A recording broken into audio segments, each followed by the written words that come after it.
God damn, it's hot.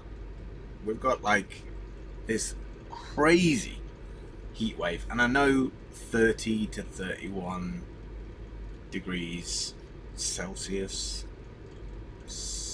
80, 85 Fahrenheit is not crazy compared to some places that are 90, 95, 100 and more over the planet right now. Yeah, all that news that they said about climate change and everything else appears to be true. Funny that.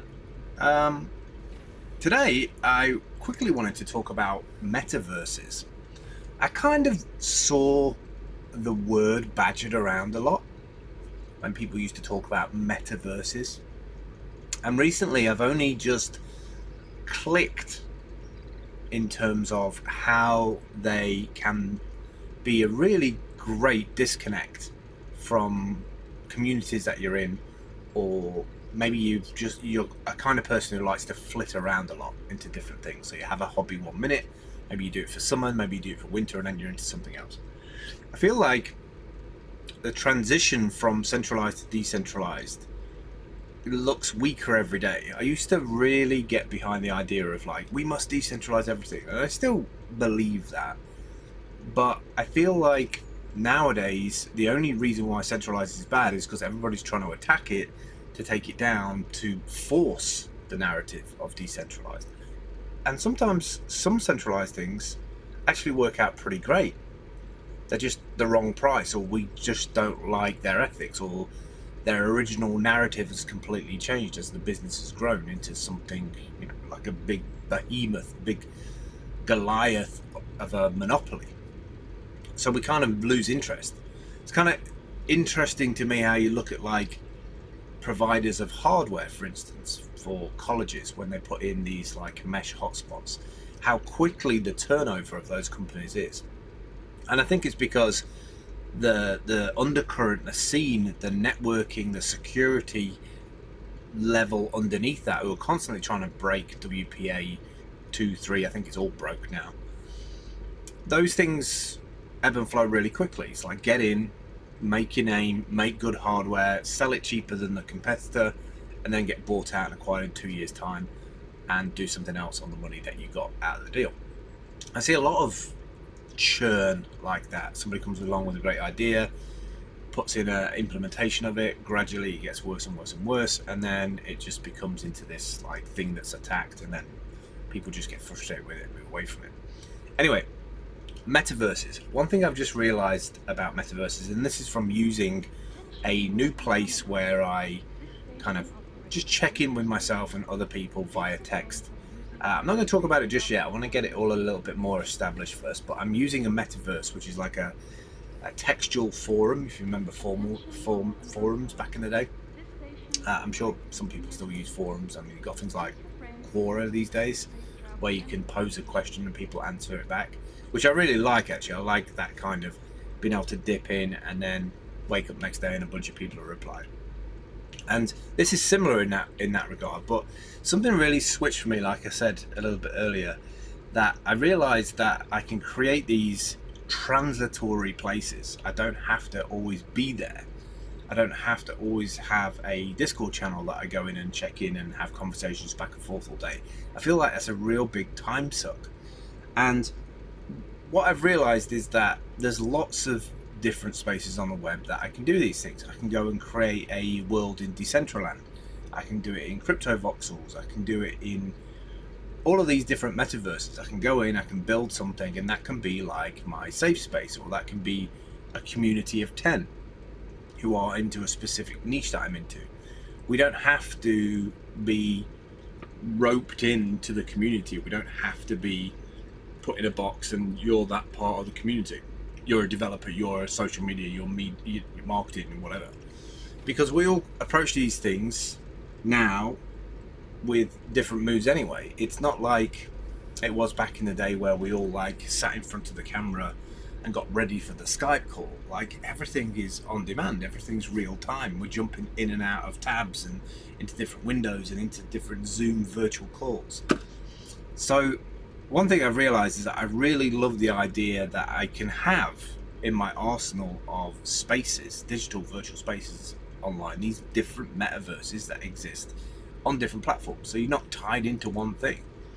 The only thing that I haven't really discovered yet or worked out is how you make sure there's redundancy in those areas. So if somebody comes along and wants to buy out a project, then you kind of lose access to that community. And I think that's going to be more difficult with virtual 3D spaces like Decentraland and similar ones like that, because it's a lot difficult to just export or send over your room and all your buildings and everything that you've done to another place. Now, admittedly, a lot of those spaces use blockchain technology to store the fact that you've acquired a roof or acquired a bed in a digital sense, and skins and clothing and everything else. So it should be relatively straightforward to say, yes, I am the owner. I can prove that using blockchain.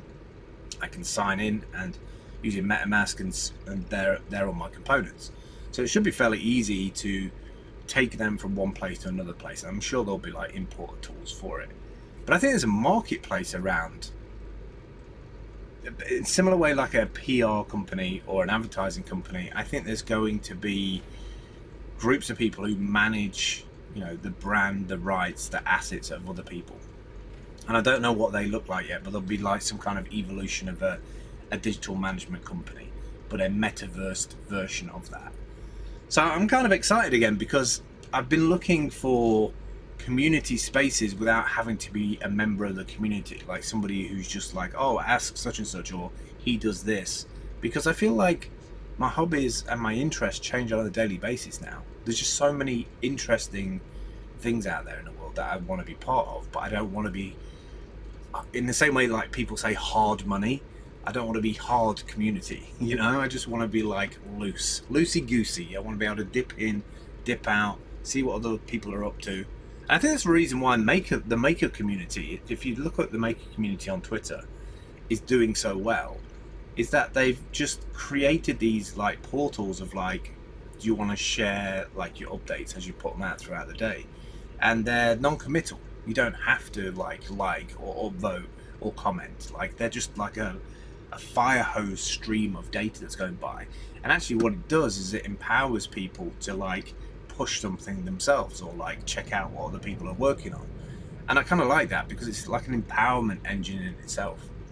So yeah, I'm obsessed with metaverses at the moment, especially 3D ones. I think it all started with Habbo Hotel back in the day, but I really, really like Decentraland. I really like Crypto Voxels, even though it's super expensive to buy a parcel of land. And I just love the idea of having something customized in a virtual space. Add decentralized crypto money to that, and being able to be paid for microtransactions, for being part of a conversation or engagement in a bigger conversation, or building stuff for somebody's virtual house, some asset, I don't know, swimming pool on the back or something. I really like the idea that wherever I spend my time in these metaverses, there is a potential for empowerment using these digital little micro payments for your involvement. Because if you think about it, it's the same way as having investments in the real world, right? You have these bank accounts, you have money in those bank accounts, they have an APR on them, although they're very low if you use banking. If you use DeFi, they can be anywhere from like 4% up to like 20% if you use something like Anchor protocol. I'm just fascinated by metaverses at the moment. I think it's the culmination of looking at VR early on and being like, that's terrible, like polygons, and it's just terrible.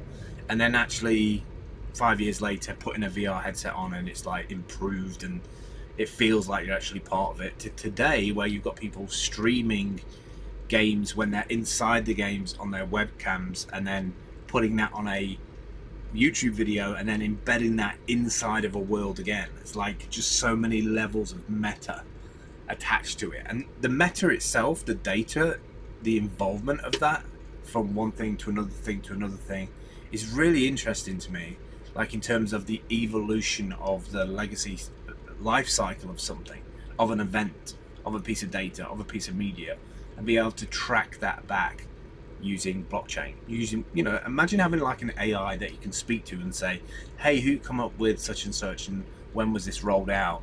and being presented with a whole like portfolio of like Wikipedia style, library style data of like, oh, it was mentioned on Twitter, it was mentioned on this blog, there was an event inside this metaverse, inside of this like digital realm, and this is where such like conversed for 2 hours, and this is probably where they got to know each other. I just think there's some fascinating future smart contracts around metaverses that I haven't thought about yet, but are potentially coming.